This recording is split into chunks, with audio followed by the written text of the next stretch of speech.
Oh, whoa, I love you.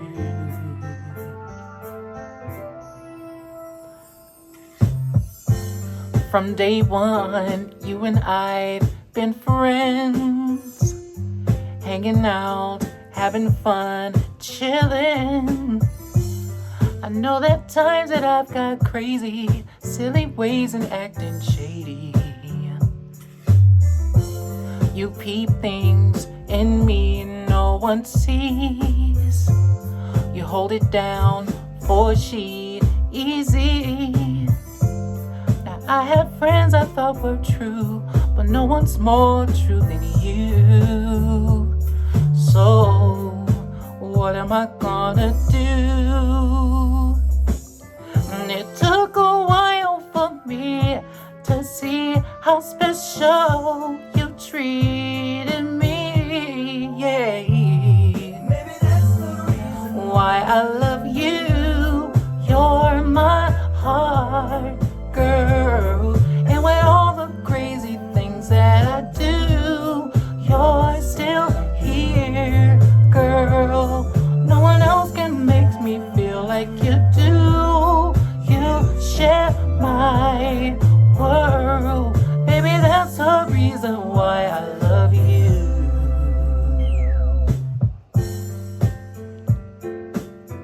Don't ever doubt you'll be a someone. Always go for what you want. Get up and put your purpose on. Get up, feel the sunshine on your face. Believe that you deserve it all. Put in the work and you will end up far. This is my show and tell. So tell me, are you ready to get it on? So tell me, yeah. So tell me, are you ready? So tell me, are you ready for me? So tell me, are you ready? Tell me, are you ready? Hey, I'm the guy in your dreams that you had last night. Look, what's up, y'all? It's Lawrence Hicks Wilson. Welcome to my channel. If this is your first time, welcome back. If it isn't, today we're going to deep dive and retrospect on this album, B2K, their debut album from 2002. Released March 12th, 2002. Fun fact, side note, Destiny's Child, This Is the Remix was released on that day too. Isn't that freaky to think about that those two albums were released on the same day? I know, right? But anyway, let's focus on B2K, another boy band in the new millennium. I hope y'all enjoyed my little cover of, you know, Why I Love You by B2K. That was for the ladies and some of y'all fellas too. Look, stop fronting. But you know what? This takes me back to the frenzy days of girls going crazy over boy bands and guys. Now, at this time, I remember my sister being infatuated with Lil Bow Wow, and I remember all of this happening and coming out, the Scream tour, and I remember her totally forgetting about Lil Bow Wow and focusing on B2K, and then Chris Brown came along, like that whole era. But yeah, so we're gonna deep dive into this album. The first single released off of this album was which was released in the summer of 2001. If I'm not mistaken, it was released in July of 2001. And you have four members here. You got Omarion, Raz B, Lil Fizz, and J Boog, which completes the B2K boy band. There's lots of liner notes that I'm probably going to skim through and talk about as I go through track by track, reminiscing about this great album. Drop your favorite B2K songs or album or tracks, or your fondest or favorite memory. If you've ever been to the Scream tour and saw them, you know, we just gonna have to keep these boy bands alive. Keep all the drama to the side. No, not for real. Look, seriously, let's focus though. No, Gots to Be is track one, and I think it is the perfect opener for an album. It's very appropriate, especially for a boy band, and it sounds like Destiny's Child Second Nature. So it sounds like whoever was producing their album probably did their homework. So that's why I love the way that the album starts. It starts very like atmospheric. It sounds like they're standing outside in front of those clouds and the sun is setting with the chords and the synthesizers, and you know the beat comes in very R&B, and then they all announce their names, which is so cool. That is so cool. I feel like I'm watching the video. I don't know if there's a video that exists to Gots to Be, but I can see it playing in my head. Now, Gots to Be is one of those amazing tracks that was written by Harvey Mason, Damon Thompson, and Stephen Russell, and Miss Cheek. I hope I'm saying his name right, Miss Cheek. Steve Russell is also kind of doing a lot of the vocals on this album, not to take away from the album and these boys or none of their talents, because they're all talented. I've even met Raz-B. They all can sing and dance. But it seemed like in the beginning, for whatever sound that they were going for to market them, the guy that demoed and wrote the songs, his vocals are still on these tracks. Steve Russell. So a lot of these vocals that y'all hear, it's like split with Omarion and Steve Russell's, which is kind of really nice to hear because Steve Russell is a nice vocalist. But you have Omarion positioned and set as the lead, which is brilliant. He can dance, he can sing, he has leader position. Not saying that the other guys don't, but whoever choice that was to put him as lead was very sharp at it. Now, all these guys can sing. You can get a whiff of all of these, most of these guys singing. I know J Boog and Raz-B, they're singing on this album. Now, Lil Fitz took more of a rapper position. I don't know if he was singing as much, but maybe he was singing more on the second album. I'm not a B2K fanatic, so don't quote me on that. Leave that for the B2K fanatics. But Gots to Be, I love the hook. That's the best part of the song. The harmonies, the arrangements of the hook, the choices, the way that they chose to sing the song, perfect. You know, I have something really cool that fell out of the album, by the way, for the Janine Aikio fans. This says, meet Janine. She's cousins with B2K, B2K's Lil Fizz. You can see her in the video, and on tour with B2K. Ha! Look out for her debut album coming in fall 2002. Write her at www.janine.com, and it has a little stamp and star at the bottom with her face. Really cool. And then it has a picture of her on the front cover. That is dope and rare. This is why I love CDs and still having them, because you have these little rarities. Like, I'm sure that if she had an Instagram page at the time, they would have shared this picture and this on Instagram, but it's just not the same. You know what I mean? It's not the same scrolling it and swiping through it and seeing it front and back, and then having it falling out while you're unfolding the album liner. It's just something special, right? Now, this is very rare for all of the Janine Aikio fans, for the fan base that she has, and that it's continuously growing. You'll see that little picture of her at the bottom. Isn't that cool? It kind of looks like the Quaker Oats picture on the side of the box. They used to scare the crap out of me, y'all. But yeah, second track, Understanding. I love the guitar. Love the beat. Love the percussion. Love the arrangements, very hip-hop, like this. Boop, boop, boop, da, da, da, da, da, da, da. Love that. I don't know who that is singing those ad-libs, but it sounds like it's Steve Russell. And a lot of these vocals sound like Steve Russell. Don't get me wrong, Omarion, I don't want to fight. I just got an ear, that's all. I just got an ear. You clearly hear the both of them singing in this song, Steve Russell and Omarion. But it's like certain parts. The girl to be. One of them parts he's doing. I'm trying to do it like him. The girl to be on me. It's that part. The B section. And it says B section in here. This is why I like reading stuff. Realizing what I need, the kind of girl to be. That part. Oh, that was irritating me. So that part, it sounds like it's a mix between Omarion and Steve Russell. But I could be wrong. It could be all Omarion. But y'all be the judge of that. But clearly Omarion is taking lead on these songs. I don't have my Wikipedia list up right now, but it tells you song by song who's singing what and who's on what. Some of these songs have Marcus Houston on it from Immature/IMX, as well as Romeo from IMX and Immature. Isn't that cool? Because this group, it's kind of like emulating what they were already doing. Like, I could see this album being an IMX album had B2K never existed. So yeah, it would have been nice. It would have been nice. It makes me miss IMX. It's like, could this have been an IMX project? Who knows? They would have definitely had a hit on their hands. Look, the third track coming in is Why I Love You, the track we started off with. I hope you guys like that. That one, again, is a Troy Taylor and Steve Russell song. And I love the chorus. The chorus is so catchy. It's one of those trendy pop R&B boy band songs. It's so perfect. And I mean, what can you say about the song? It's perfect for radio play. How many of y'all remember this song? What was y'all favorite B2K song that came on? What video was you waiting for it to come on BET? So track 4, you got what a slamming track, recorded in 2001. You can hear them say that. There's a lot of different credits on here. This is a Tracy Halley, Malik Crawford, and Tab/C Stewart song. Additional writers, Jay Houston.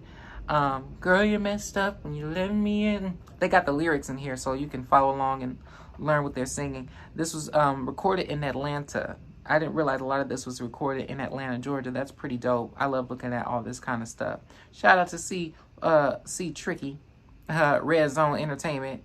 That's what's up. So they have a lot of different interludes and skits on here, like the B2K is Hot. It kind of takes me back because when you listen to it, you can kind of hear like the influence of culture that was going on at the time, like the two ways. It was no longer the beepers, so you have like the two-way ringing with the B2K is Hot theme song. And it reminds you of the ringtone commercials or like the ringtone era. And then B2K comes on right after that with the actual song, B2K is Hot. I love the B2K is Hot song. It's probably one of their more high energy songs that they probably performed a lot on tour. Like a lot of these songs, you can tell that they were crafting them because they were about to send these boys on tour. Like a lot of these songs are they sound very performance based. Like it's gonna have a lot of choreography in it and a lot of movement and group efforts, if you will. So, Fantasy, I love the beat. What up then, shorty? I hope I'm saying the words right. Look, I'm trying to read the lyrics while I'm looking in here. But Fantasy, that's you know why I like Fantasy so much? Because I just read it. It's a Marcus Houston penned record, so it's a record that he wrote. So again, I could imagine a lot of this being for Immature or IMX at the time, and that's really cool. I'm trying to see if I can find. Oh, actually, I'm singing the wrong song. That's Shorty. That's later on in the album. I don't know why that song randomly popped up in my head. Fantasy. There's a girl around my way, dream about her every day. Wish that she could be with me. That song. So, yes, that absolutely sounds like Marcus Houston, especially the humor that he wrote in the second verse. We used to always rewind certain parts in the B2K songs. Well, my sister was. I was just really sitting there listening to her fangirl over this album and play it every morning before she went to school. So she would rewind certain parts of certain songs on the album. Like, for instance, on Understanding, the bridge. If you understand me. That's the best part of the song, by the way. That's the part she will rewind over and over. So now I catch myself rewinding it when I listen to it. And then Fantasy. When they're breaking down the B section, she got the shake it, the wobble wobble. That is so Marcus Houston. That sounds like something he would write. She will rewind that part and like crack up at it. So it's like these are the little things I remember listening to it. What a sense of humor they had. What a lot of character and colors they had to their music. I'm not finished loving you. That song, the ballad, coming in track 8 right after Fantasy, slowing the album down just a little bit to show you that they can break it down and with the shirts open and stuff like that, you know. That's a Demetria Spencer and Sam Salter song, and this was recorded in New York City, which is pretty dope. So these boys were in New York and in Atlanta recording these songs for this album. Talk about sacrifices. Can you imagine, oh, you have to get up at 6 in the morning and be at the recording studio in Atlanta, and then you got to be at the recording studio at New York by, you know, later on that evening, and then you got to do it again every day. That is a lot. I'd be praying for strength if it were me in that group. So, come on. Peekaboo, fine little lady, I see you, little man. Look, what is the chorus in this song? Because I don't want to forget. I don't want to forget anything in this album. Little man knows what he wants to do. So that's track 9. I wish I had y'all here live to help me out, cause the lyrics in the second verse. No, repeat chorus. What is the chorus then? What's the chorus in this song? Come on, I know you want. Oh, come on, I know you want. No need to front. Come on, leave him for me. Would it pay a little thing like you? Yes. Oh, oh, oh, oh, oh, oh, yeah, yeah, yeah. Come on. That song. That was bothering me too. And the reason why I sung that part like that, because I don't know what he's saying. Let's figure out what he's saying. First of all, Marcus Houston wrote this, and it sounds like a Marcus Houston song, especially the melody and the arrangement. The oh, oh, oh, oh. That's so Marcus Houston. Do, do, do, do, do, do. That is so Marcus Houston. Come on, I know you want me. And then, what is he saying in the lyrics? What a pretty little thing like you want to do with a fool like him. That's what they're saying. What a pretty little thing like you want to do with a fool like him when you could be with me. Come on, wait a minute. I didn't realize what they were saying, and it was driving me crazy. Look, now, if y'all didn't know what they were saying, now you know what they were saying. I'm sorry, I hate to be lengthy. I hate to draw this out, but it was like, I'm not chopping none of this up, by the way. We're going to let this video flow. We're going to figure it out together, okay? But let's move on to the next track. Hey, Lil Letty, you have the interlude of the guys.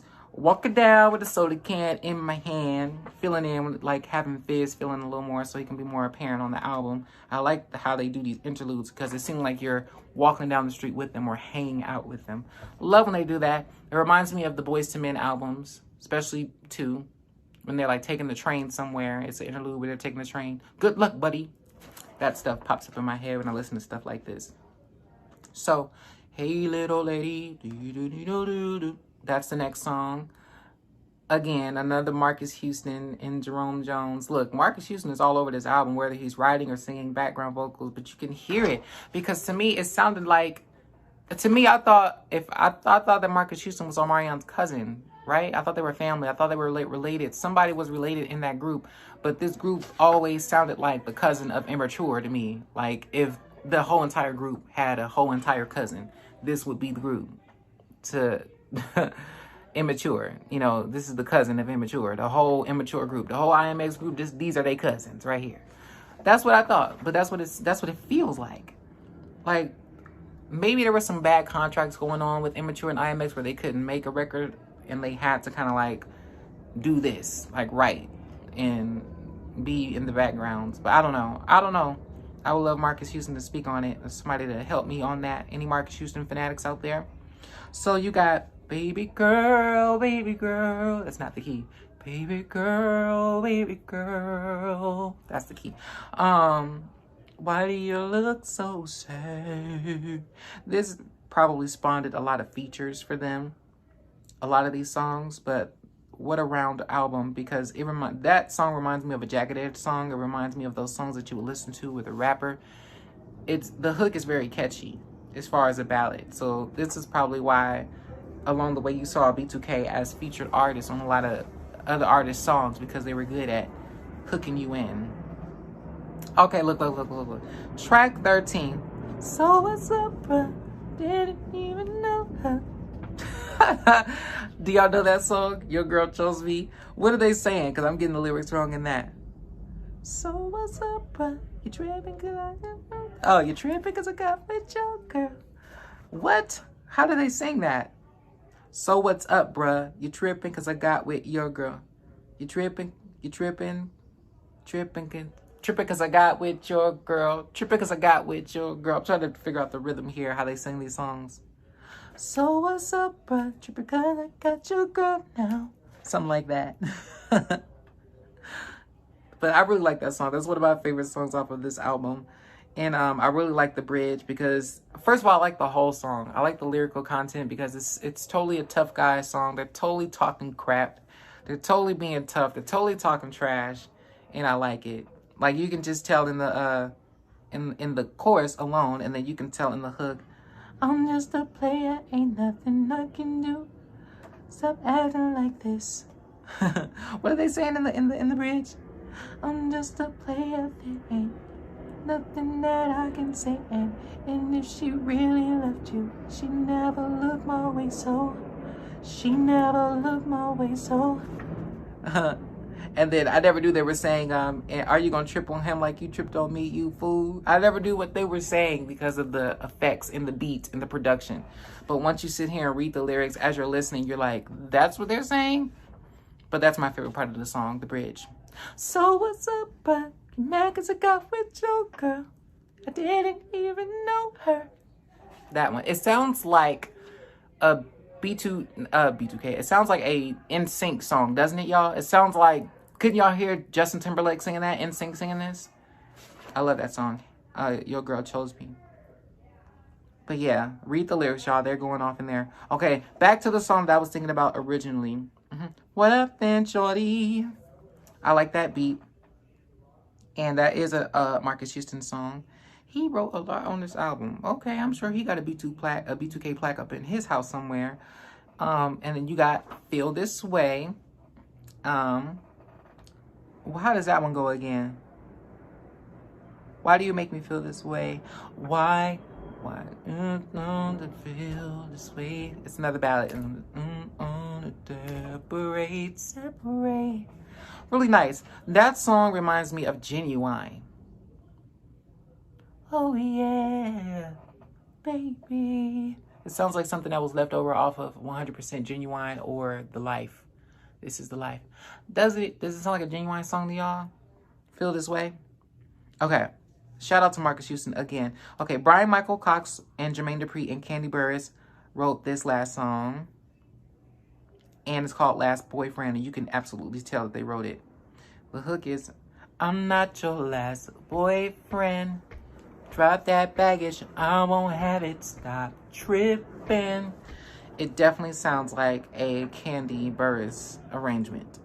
It doesn't sound like a Jermaine Dupri production, however, but you can definitely hear Candy's pen game in there and Brian Michael Cox. And then Here We Go Again. Oh no, here we go again. They're funny with this. Chilling at the bus stop, they're dissing a girl that's like that really don't have much, but she think it's all about her, which is funny. Oh my gosh, she got an attitude, a stink attitude. She at the bus stop chilling with her friends, and you think that they're looking at her, but they're not. Like, it's one of them songs.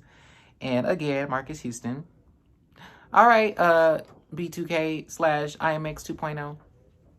But yeah, I really like that song. Again, it sounds like it could have been sang by any pop boy band, but they really embodied this, so it's a wonderful B2K song.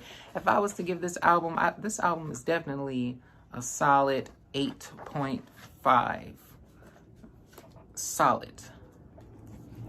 If this were my sister, she'd probably say 10 because she was probably infatuated, if not all of them, one of these guys. But yeah, I don't want to be biased. Like 8.5, a 9, you know what I mean?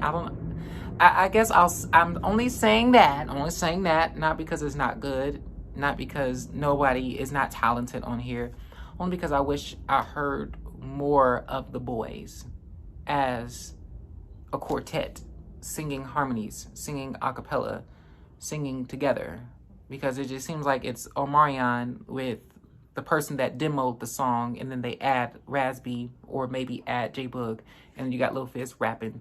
But they're not about to bust out and sing anything a cappella, like in the still of the night. They're not about to sing that together and shoo-wop together. And that, I feel like that's what's missing from this album. But other than that, production-wise, marketing-wise, image-wise, sonically, it sounds good. The lyrics are good. The boys did what they needed to do, and they toured and performed their behinds off. And I tell you, they stayed probably on tour. I hope they got paid. So, B2K. I have nothing else to say about this album, but I think I'm probably going to give it another spin. Quite a few, y'all. So, y'all going to have to excuse me for a second as I put this back. Look at that. Check out the disc. Who remembers opening this for the first time and seeing what that disc looked like? Taking you back. Take me back. Hallelujah. Take me back, dear Lord. Hallelujah. Look, give me y'all a little Andre Crouch. Shout out to you, Auntie Ree. That was B2K. I'll stop being silly. That was B2K's first album. Check it out, y'all, if you haven't. And I got mine with a hype sticker. Y'all know how I feel about the hype stickers. Now check out the next video. I hope y'all checked out my new weekend video and my review of Brandy's Full Moon. We're going down the 2002 Full Moon lane. I'm going to be doing more videos, so stay tuned for Tweet, Ashanti, all those videos and all those CDs that you saw in the videos and more. So stay tuned, y'all. I'll see y'all later.